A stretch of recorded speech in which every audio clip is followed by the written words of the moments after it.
Yes, first of all, I'm extremely happy to attend this extraordinary meeting where there is a tremendous amount of partnership that is taking place, and that partnership is for the betterment of this planet. Uh, the participants from the Africa, they are coming here with in the German university for developing the technologies which are sustainable, which help in climate change, which helps in ozone layer protection, and which helps in skilling the students for their climate safe future. My name is Rajendra Shende. I worked in United Nations Environment Program for 2 decades on the most successful environmental treaty called as the Montreal Protocol for the substances that deplete the ozone layer. Why it is successful? Because we have set the ozone layer on recovery path, and we are now confident that the ozone layer will come to its pristine level, what it was originally. So I'm very happy to be here to see that the work continues, the success continues, but I'm also slightly worried, not slightly, quite worried about the inaction in climate change. So let's look at this program in a much broader way than just a natural refrigerants. The issue is, of course, use of natural refrigerants in a refrigeration and cooling systems. But let's understand why these cooling systems are so important. We all know that when the cooling system is around us, we feel comfortable. And in the global warming, which is a climate change effect, we feel more comfortable. So more the global warming, more comforts we need, and that cooling gives it. But at the same time, when you do the cooling, you also emit the greenhouse gases. So it again warms the earth. So we are in a circular trap that we want comfort, so the refrigeration provides it, cooling provides it. But cooling, while providing it, it also warms the earth. So it is important from that angle.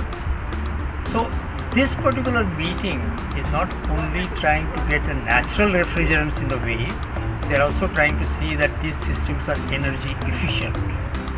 And remember one thing, people give too much importance to the natural refrigerants. Natural refrigerants are of course important, but more important is the energy efficiency of the cooling system.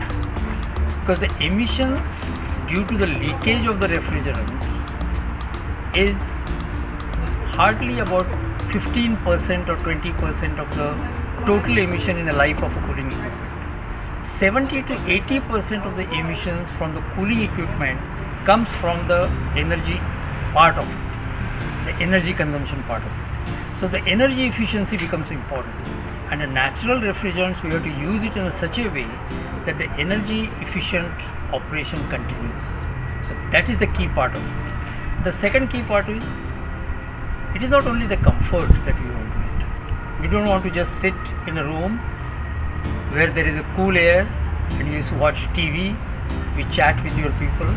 But refrigeration and air conditioning is important for the health.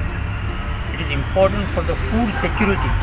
It's important for even energy generation, like a nuclear technology which is free of any greenhouse gases.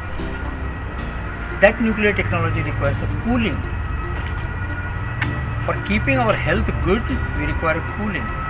We require medicines to be preserved, so we require refrigeration. And in order that the farmers don't sell their product, what is called as a product which has been discarded because they got deteriorated because of the lack of the freezing, farmer is at a loss. So the cooling and refrigeration helps the farmers to sell their products fresh and get more profit. Same is true for fishermen. See, the majority part of the people on the earth, they live on marine life. The fish, which is renewable, but if you eat it in a sustainable way. But many times the fishermen are at loss, because by the time they bring the fish to the market, the fish is already spoiled, and hence we require refrigeration. So refrigeration cooling is much attached to our life in this. And that's why this particular seminar, which has been organized by the project called as Sophia, and with the help of the university HKA in Germany, becomes such an important thing. And the way it has been conducted, that it is conducted for the people who needs it most, and that is African people. And I think that is important thing to understand. I would call it, it's not just a sustainable project, it's not just a sustainable refrigeration, it is not just a sustainable cooling, but it is a sustainable way of the life. And that will make our life what is called as a safe